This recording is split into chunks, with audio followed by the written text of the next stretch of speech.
Sehat. Waalaikumsalam Waalaikumsalam warahmatullahi warahmatullahi wabarakatuh. wabarakatuh. Selamat malam. Alhamdulillah sehat sekali. Sehat sekali ya. Alhamdulillah. Rekan-rekan sekalian, selamat ketemu di Triwise seri kelima. Malam hari ini kita akan ngobrol santai saja tentang satu topik yang sangat penting sebetulnya, yaitu akankah digital teknologi itu bisa menghancurkan tauhid umat Islam. Itu malam hari ini yang akan kita bahas bersama Tiseno dan Pak Raden. Thank you. Sekedar pengantar diskusi aja, jumlah penduduk di planet bumi ini sekitar 7,8 miliar orang. Banyak juga ya. Indonesia ini menempati urutan keempat kalau nggak salah. Yang pertama China, kedua India. China itu sudah hampir 1,4 miliar orang. India kurang lebih, setelah itu Amerika 300 sekian dan Indonesia 273. Jadi Indonesia itu dari sisi jumlah penduduk adalah nomor 4 terbesar di dunia. Nomor 2 dari sisi jumlah Muslim, Indonesia adalah terbesar di dunia. Jadi 87% umat Islam di Indonesia dan ini adalah angka terbesar di dunia. Gitu ya. Nah, pertanyaannya adalah apakah besarnya Indonesia, kita lihat dari sisi jumlah penduduk, jumlah Muslim ini jadi advantage, jadi benefit bagi kita sebagai bangsa atau justru jadi ujian atau jadi challenge bagi kita semuanya. Dan 5-10 tahun ke depan konon puncak peradaban manusia dari sisi digital teknologi adalah ditemukannya artificial intelligence yang sebetulnya hari ini sudah ada.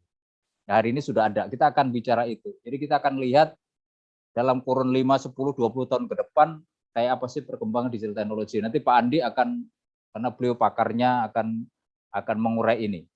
Yang kedua, ini pasti juga punya dampak. Di samping memang banyak benefit tentunya untuk memudahkan kehidupan kita, teknologi ini juga punya dampak. Khususnya kita akan soroti dari sisi tauhid, dari sisi akhlak umat Islam. Karena kalau 54% penduduk Indonesia Gen Z, Gen Y, maka 87% juga dipastikan pasti generasi muda Islam gitu ya konteksnya. Nah, di sini kita ada concern dengan yang namanya jati diri, ada concern dengan namanya akhlak, ada concern dengan namanya nasionalisme, ada concern dengan namanya tauhid. Kita akan diskusikan. Dan yang terakhir adalah bagaimana Islam memandang digital teknologi. Nanti Kiseno akan banyak mengurai dan bagaimana agar generasi kita ke depan ini selamat. Nah, kira-kira gitulah ya diskusinya, agak serius banget. Saya langsung ke Pak Raden dulu, Pak Raden. Mungkin bisa dikasih gambaran 5, 10, 20 tahun ke depan digital teknologi itu kayak apa, Pak Raden, perkembangannya? Ya, terima kasih Pak Longgar. Assalamualaikum warahmatullahi wabarakatuh. Waalaikumsalam warahmatullahi Pak wabarakatuh. Kiseno juga Pak Longgar. Kalau kita bicara teknologi ya, sebenarnya kan tadi sudah disebutkan oleh Pak Longgar, itu dimulai dari tahun 2000 sebenarnya. Ya, tahun 2000 ini tonggak sejarah di mana teknologi ini mulai menuju pada era yang seharusnya.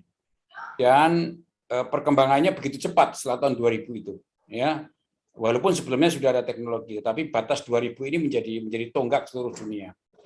Nah, kalau kita bicara teknologi, tentunya kita udah tahu ya apa yang terjadi sekarang. Tadi juga Pak Longgar sudah menyebutkan munculnya teknologi-teknologi baru, ya.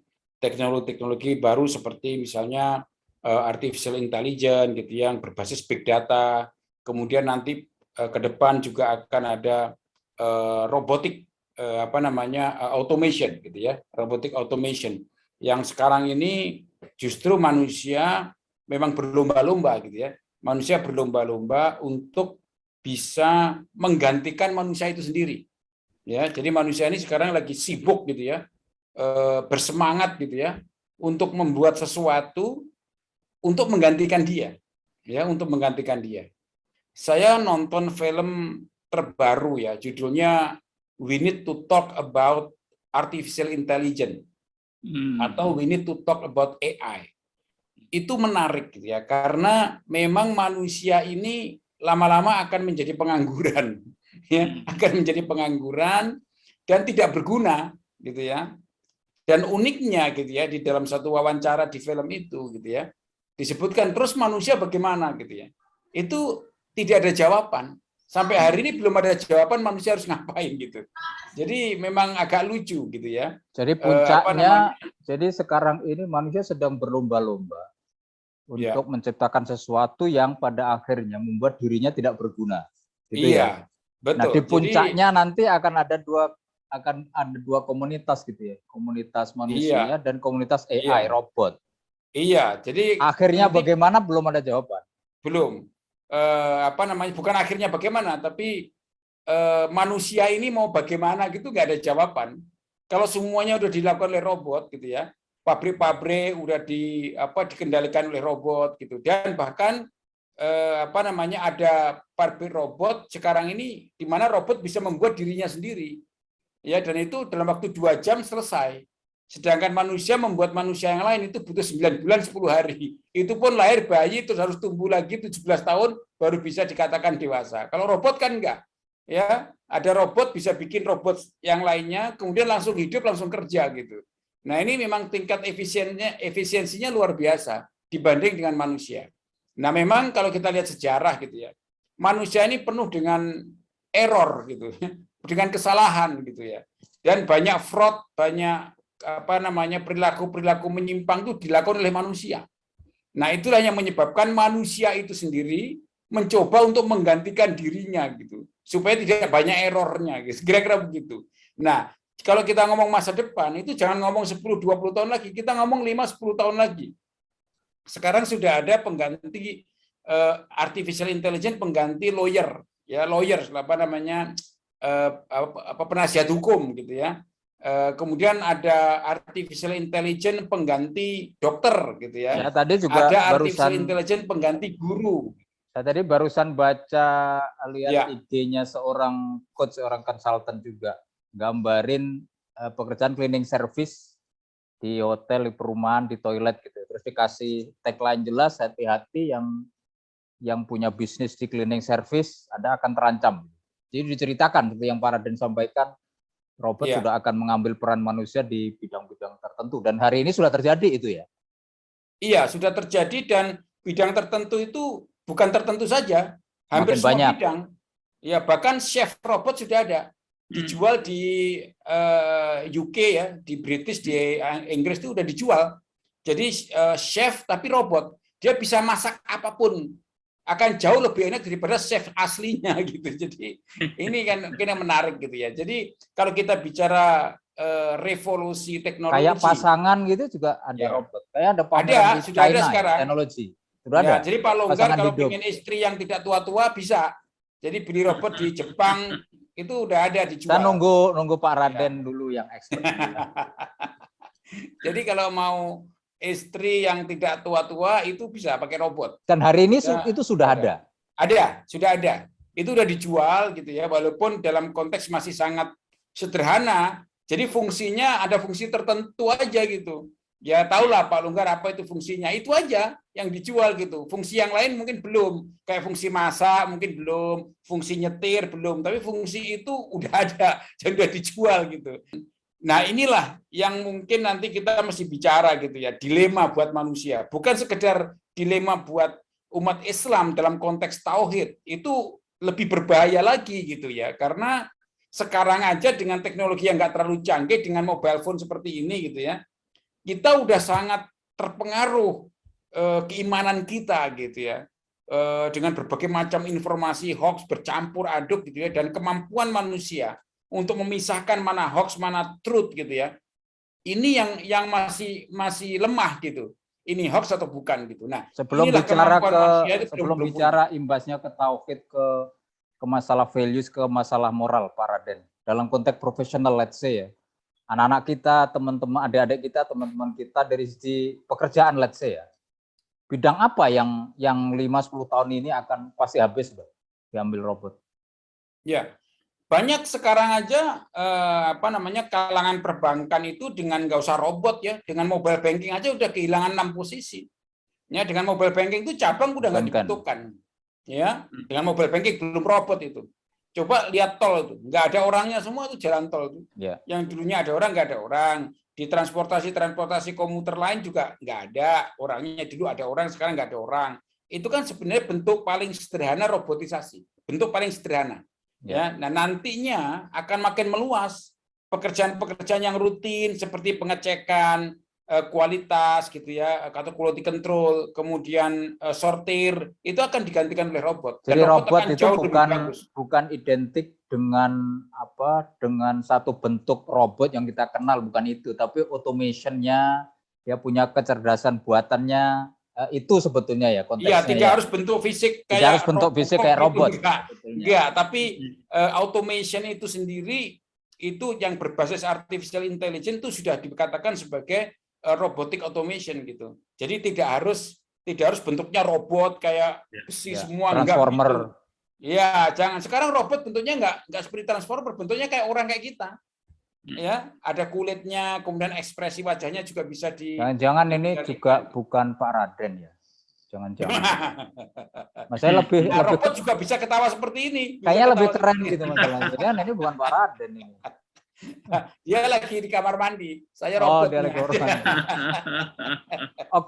Oke, tahan dulu. Itu dari sisi profesionalisme. Tadi Pak Raden cerita, jangankan bicara tentang tauhid, tentang culture, tentang values gitu. Apa Giseno yang kebayang kira-kira dari sisi pengaruh moralitas, dari sisi pengaruh nilai-nilai, dari sisi pengaruh budaya, dari sisi pengaruh ajaran agama, kira-kira yang akan kebayang untuk anak-anak cucu kita, adik kita Iya. Assalamualaikum warahmatullahi wabarakatuh. Terima kasih Mas Lunggar, Mas Andi ya tentang bagaimana teknologi ini bisa mempengaruhi akidah, kemudian syariah dan akhlak umat manusia, terutama di Indonesia ya, kira-kira gitu. Kalau Islam itu sangat terbuka tentang kehadiran teknologi, bahwa itu sudah sejak awal Quran mengatakan yarfa'illahu alladziina aamanu minkum walladziina utul ilma darajat. Allah akan meninggikan derajatnya orang yang beriman dan berilmu. Ya, beberapa derajat dibandingkan yang hanya beriman saja atau berilmu saja.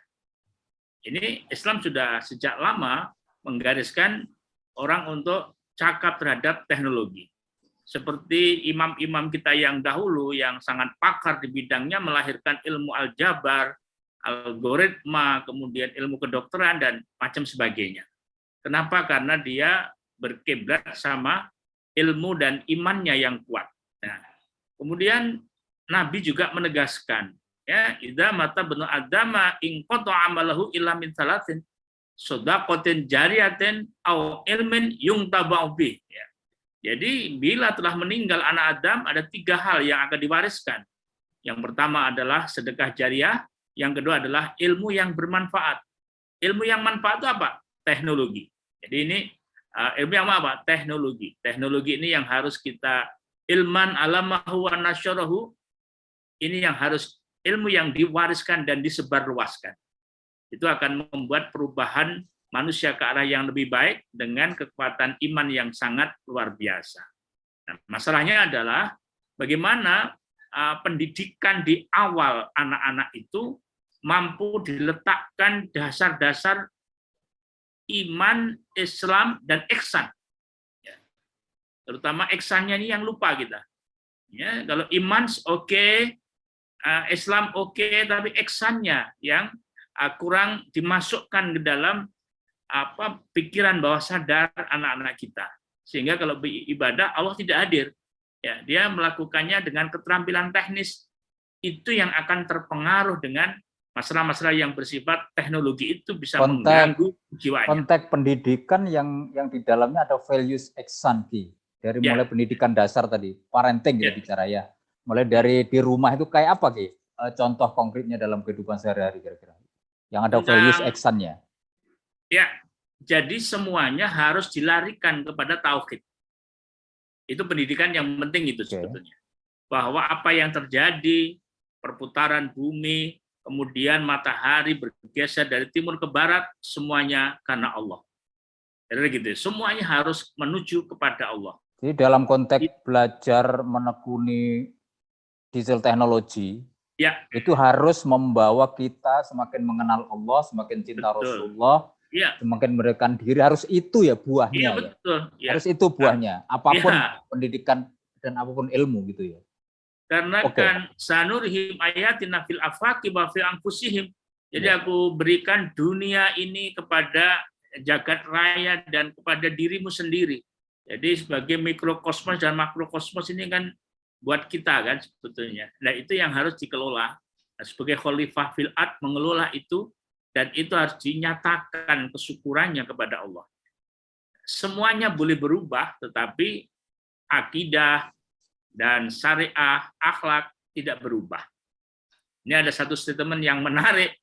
Di Indonesia ini semuanya ada. Hanya satu yang tidak ada. Apa itu? Akhlak. Oke, lanjutan menekankan nilai-nilai ihsan gitu, mengenal Allah dan Rasul-Nya. Pak Raden, konteks saya lebih melihatnya kan hari ini jujur aja nggak mudah lah ya. Kita punya anak, mungkin adik-adik kita ya yang punya anak SD, TK, SMP, SMA itu nggak gampang. Paling gampang nggak usah bicara artificial intelligence yang canggih lah. Bicara tentang gadget saja misalnya. Ya, Pak Raden juga sharing punya experience bagaimana challenge-nya mendampingi cucu gitu ya untuk konten ini. Gimana itu yang kita harus bagaimana nih sebagai orang tua, sebagai untuk mendampingi generasi berikutnya kaitannya dengan gadget Ya, dan digital inilah teknologi. yang saya katakan ya, saya bisa mengatakan itu kesalahan berjamaah. Ya. Jadi anak-anak muda ya, orang-orang tua muda, which is itu anak kita gitu ya, mungkin generasi milenial gitu yang sudah punya anak. Itu mungkin juga kesalahan kita juga gitu ya. Ketika mereka lahir gitu ya, itu udah zamannya itu zaman teknologi, zaman paling enggak zaman mobile teknologi. Dalam arti mereka udah mengenal gitu ya dan mencoba untuk memahami dari kecil. Kemudian ketika anaknya lahir gitu ya, nah mereka menganggap benda inilah yang yang menjadi media gitu ya untuk bukan hanya mendidik anaknya, tetapi juga untuk menenangkan anaknya. Jadi kalau anaknya nangis gitu Sekarang ya, anaknya nangis dikasih gadget dan luar biasanya anaknya gitu. Diam Diam ya. gadget itu anaknya jadi diam. Iya betul. Nah inilah yang saya katakan kesalahan berjamaah. Kalau orang bilang salah kaprah, salah tapi kaprah gitu. Jadi artinya apa? Salah tapi udah umum. Karena apa? Karena semua orang tua muda melakukan itu gitu ya. Nggak mau makan, kasih gadget. Ya ini nonton nih filmnya kamu sukai. Nggak mau mandi, nonton dulu. Iya, dan lagi kalau kita terkait dengan tauhid gitu ya. Bagaimanapun tauhid itu untuk anak kecil kan harus diajarkan ya. Tidak bisa mereka belajar sendiri gitu. Nah, kalau orang tuanya sudah mati-matian mengajarkan tauhid ya, mengajarkan tentang ajaran agama gitu ya. Kemudian ternyata ketika dia nonton bertolak belakang apa yang disampaikan gitu. Sehingga apa yang disampaikan oleh orang tua agak udah kurang berbeda. Jelas, Pak Raden. Tauhid dari gadget lebih jelas detail contoh gimana? Yang bahaya untuk anak-anak. Iya, kalau nggak gini, orang tua itu kan sekarang ini mulai sadar gitu ya tentang kehidupan beragama. Kemudian dia mati-matian mengajarkan anaknya untuk tentang keimanan gitu ya, mengajari tentang cerita nabi-nabi, mengajari tentang doa sebelum makan, setelah makan, dan itu sebenarnya kan mengajarkan ketauhidan sebenarnya bagian dari itu. Nah, tapi di lain pihak dia juga membiarkan anaknya untuk menonton sesuatu yang dia tidak kontrol. Nah, ini bisa bertolak belakang apa yang dia diajarkan oleh orang tuanya ditangkap, kemudian mungkin bisa hilang karena gara-gara gadget gitu. Ya, karena apa? Karena apa yang dia tonton bertolak belakang apa yang disampaikan oleh orang tuanya. Nah, ini yang harus hati-hati. Ibarat ngasih makanan, di tangan kanan ngasih makanan yang diukur jenisnya, macamnya, vitaminnya dengan sangat hati-hati ditakar, dia jadi anak luar biasa. Tapi dalam waktu yang bersamaan gitu ya, di mangkok sebelah kiri lebih dahsyat. Iya. Makanan lebih dahsyat yang unfilter, aneka ragam, racun. Tidak cocok, racun. Iya. Hari ini dulu itu yang terjadi. Iya, dulu kita itu kan waktu zaman kita tuh terpengaruh kalau kita keluar rumah kan. Kita keluar rumah terpengaruh teman-teman jadi nakal gitu kan. Ya. Kalau sekarang enggak, anak kecil kalau terpengaruh nggak usah keluar rumah, di kamar aja terpengaruh dia gitu. Jadi itulah gadget. Itulah kekuatan teknologi. Jadi kalau kita masih beruntung sebenarnya waktu itu, kita main gitu baru terpengaruh jadi nakal misalnya gitu. Nah sekarang untuk jadi nakal nggak perlu kemana-mana. Dulu Cukup di belum rumah ada bisa jadi sarananya untuk nakal dengan itu, sulit gitu untuk nakal karena belum ada sarananya. belum ada sarananya. Susah, Untuk harus nakal. ketemu orang dulu baru nakal. Iya. Ya, Ki Seno, Ya. Pak Raden tadi gambarin sedemikian dahsyat ya di rumah kita, dan itu konteksnya di kamar-kamar anak cucu kita, adik-adik kita, anak-anak dari milenial, dari ya cucu kita lah jadinya ya.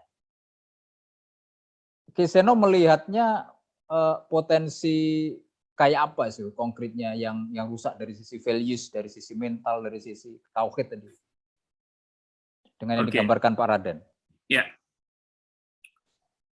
saya belum mengobservasi banyak manusia tentang kehidupan keluarganya ya, tetapi di keluarga saya, alhamdulillah mereka masih nyaman dengan apa yang pernah kita tanamkan, yang pernah kita ajarkan bersama-sama, dan sesekali mereka memang melihat Netflix dan sebagainya. Saya memang terbuka kepada mereka. Yuk kita tonton bareng-bareng yuk Netflix-nya. Kemudian apa yang film menarik, yang ini mereka cerita-cerita. Oh, tahu kira-kira gitu. Ya, kalau mereka melakukan sedikit-sedikit jalan menyimpang itu kita masih bisa mengendalikannya. Nah, itu adalah yang kita inceng, kita pantau dengan kehidupan mereka kayak begitu. Nonton bareng, Kemudian, didampingi, justru untuk bahan diskusi agar kita bisa ngukur ya. Ya, jadi seberapa jauh kita akan tahu ya mereka, oh ini menyimpang, oh ini enggak, ini bagus, kira-kira gitu itu. Ya. Jadi kita tetap punya peran yang sangat kuat di dalam keluarga. Maka di awal-awal kelahiran di Golden Age itulah peran kita sebetulnya, memasukkan nilai-nilai ke pikiran bawah sadarnya. Kalau itu masuk, dia kalau nyelewar gitu pasti kembali lagi. Ada kesan gitu. Sayangnya kita agak abai ya Ki dengan hal seperti itu. Abai itu mohon maaf, generasi usia 50 tahun ke atas kan cenderung kurang care. Kurang care itu bisa dua, itu udah biasa, satu seperti yang Pak Raden sampaikan. Yang kedua juga nggak terlalu paham dengan digital, nggak terlalu paham dengan gadget gitu. Sehingga ketika mau diajak diskusi juga kurang connect gitu. Ada seperti itu juga ya persoalannya. Ya, jadi kalau saya belajar ya dari mereka itu saya malah belajar. Ya, belajarnya satu ingin mengetahui, yang kedua ingin seberapa jauh sebetulnya perkembangan mereka. Dan Seno belajar ya, cara untuknya harus nimbrung. Jadi sering nonton Netflix dong, gitu. Sering lihat YouTube ya. Iya, jadi. Wah luar biasa. Saya bilang ini pinnya mana nih pinnya ini? Pin apa? Netflix-nya gitu itu. Tolong dong apa film yang bagus untuk kita dong apa ya? Nah kira-kira gitu itu ya. Sambil ngaudit ya, sambil ngaudit. Iya jadi untuk ya check and control kira-kira gitu. Jadi nah namun tidak bisa kita pungkiri kebanyakan manusia dirinya adalah pengetahuan agamanya lemah. Kemudian terhadap kemudian kesibukan tiap hari terhadap dunia juga untuk anak-anak sehingga hal semacam itu lepas. Akhirnya gadget yang diberikan dan gadget melakukan edukasi terhadap segala sesuatu termasuk akidah yang ternyata itu merusak, akhlak yang ternyata itu merusak. Kenapa kok begitu? Ya karena seseorang itu bila melakukan sesuatu yang enak, yang nyaman, dia cenderung mengulang lagi dan lebih mendalam lagi. Sementara anak-anak kita itu gadget native, kira-kira gitu. Dia sudah ahli daripada kita, kira-kira gitu. Nah itu yang kita harus waspada itu. Oke, saya kembali ke Pak Raden. Saya tarik agak lebih luas. Tadi bicara tentang kekhawatiran anak-anak kita, bukan kekhawatiran lagi ya, fakta bahwa itu bisa mengancam values, akhlak, bahkan tauhid. Terkait dengan diskusi sebelumnya, ini juga sebetulnya campaign jurus dari sekian dari liberalisme. Ya, Pak Raden. Ya, jadi memang kita harus akuin lah, ada pihak-pihak tertentu, kelompok-kelompok tertentu yang tidak suka, gitu ya, yang tidak suka dogma agama ini menjadi aturan di dunia ini. Adalah, ya pasti ada. bahkan dari kalangan kaum seagama, bukan beda agama, bahkan yang seagama pun juga tidak suka kalau sampai aturan-aturan dogma agama ini menjadi aturan umum, ya, menjadi aturan umum. Nah, untuk itu pasti ada dalam tanda kutip serangan-serangan melalui teknologi, gitu ya, melalui gadget, melalui aplikasi, melalui website, melalui berita-berita online, gitu ya, yang tujuannya memang untuk supaya orang tidak terlalu mengikuti dogma, supaya ada, kalau dalam bahasa kita, pendangkalan iman, ya, pendangkalan tauhid, gitu ya, supaya apa? Makanya ada istilah misalnya, udahlah jangan terlalu dalam mempelajari agama itu. Nah, itu sebenarnya harus harus dipahami, gitu ya, apa itu maksudnya, gitu, apa maksudnya tidak boleh terlalu dalam mempelajari agama itu. Nah, inilah yang saya bilang mesti hati-hati, gitu ya, bagi kita yang ingin memelihara iman kita, ingin menjaga iman kita, gitu ya, supaya benar-benar anak-anak kita ini terlindungi. Boleh dia melihat gadget, tapi benar-benar harus fundamentalnya seperti kata Kisiono tadi, itu diperkuat dulu, gitu ya, baru kemudian difilter. Karena kalau fundamentalnya kuat, itu serangan-serangan pendangkalan iman itu akan masif dan semakin masif, gitu ya. Dan orang terlena nggak sengaja. Ya, seperti kita bahas kemarin mengenai pesohor makan babi, LGBT, itu kan sebenarnya hal-hal yang dulunya itu tabu kita omongin. Tapi sekarang bukan hanya tabu diomongin, sekarang malah mereka kampanye, gitu ya. Kampanye nih, gua ini eksis nih, aku ini ada, ini harus diakuin dong, gitu. Aku juga makhluk Tuhan, nah kayak gitu-gitu. Jadi ini, dan itu masih melalui teknologi, melalui online, melalui aplikasi, gitu ya, melalui gadget, gitu. Nah, ini yang harus kita waspadai, gitu ya. Belum lagi ini sebagai tambahan, mungkin nggak perlu kita bahas malam ini. Sekarang Facebook, Zuckerberg itu membuat dunia sendiri, namanya metaverse. Itu dunia paralel itu. Apakah ada agama di situ?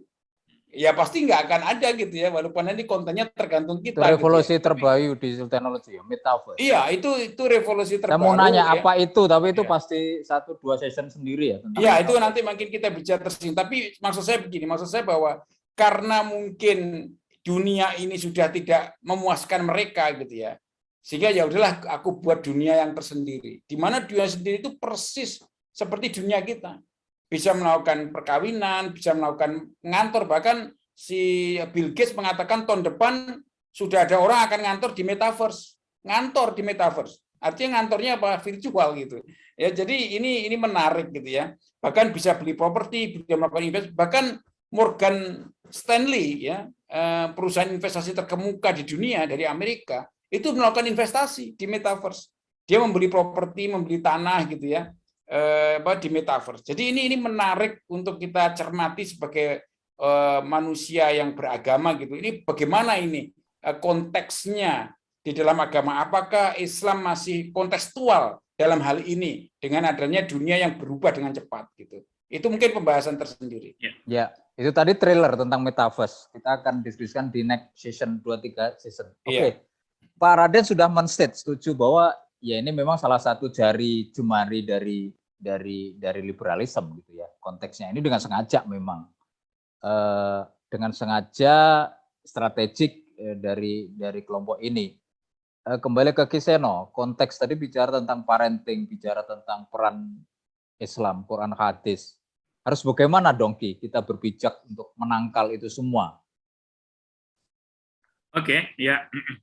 Jadi kalau kita mau menangkal semuanya, kita lakukan yang mampu lah.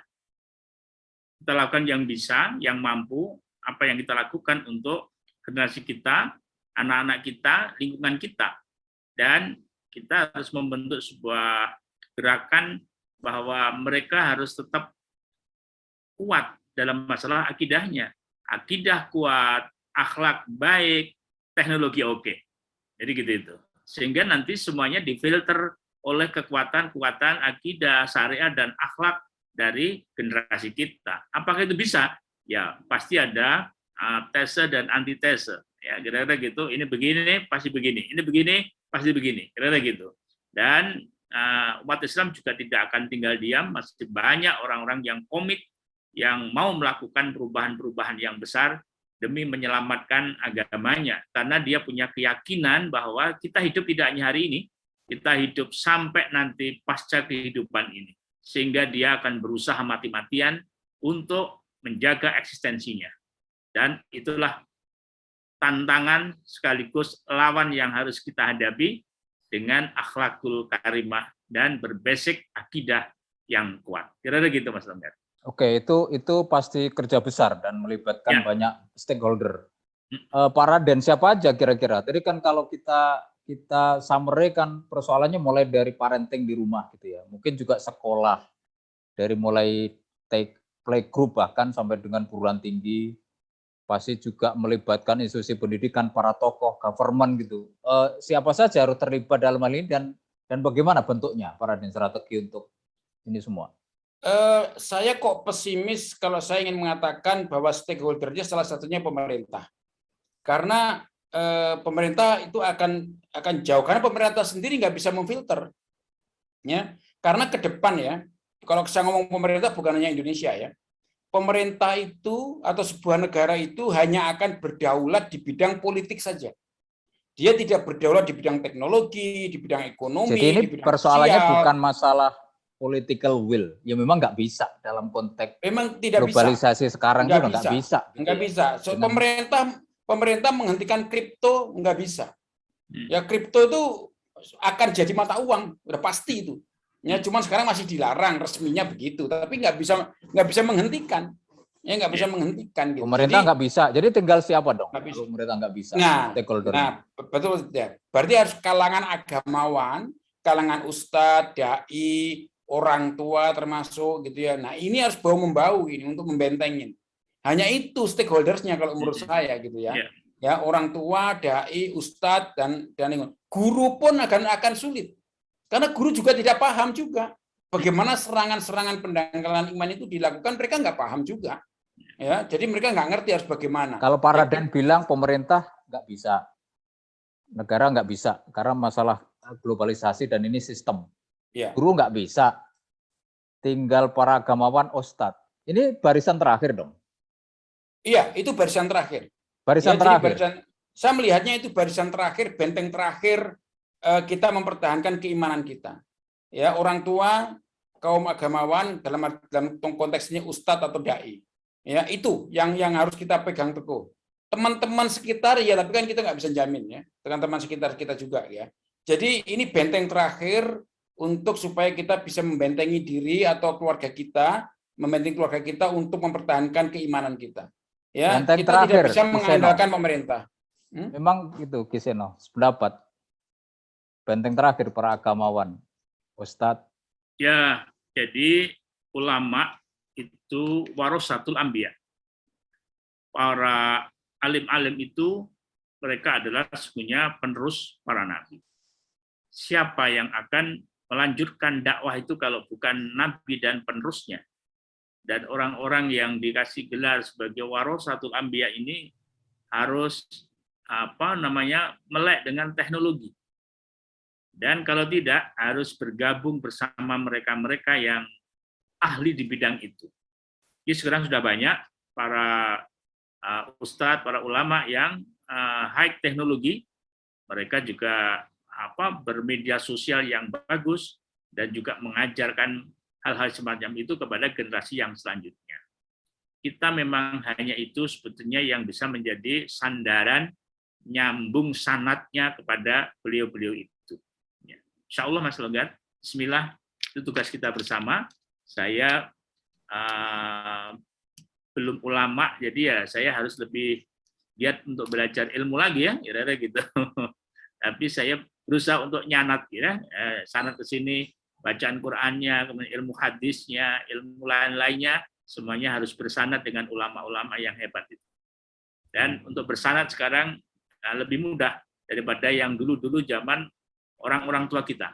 Jadi gitu itu. Oke, bismillah, harus bisa, itu memang challenge kita, bukannya dalam konteks muslim, tapi juga bangsa negara untuk kelanjutan generasi kita yang berakhlak, nasionalis Indonesia gitu ya, masih punya jati diri Indonesia gitu kan, yang penting. Terima kasih banyak Pak Raden dan Kiseno, rekan-rekan sekalian. Ya, Ketemu di sama-sama. Wise Like a yang bird ke-6. on a tree. Selamat malam, Assalamualaikum. Waalaikumsalam. I'm just sitting here. I got time. It's clear to see. From up here, the world seems small. We can sit together.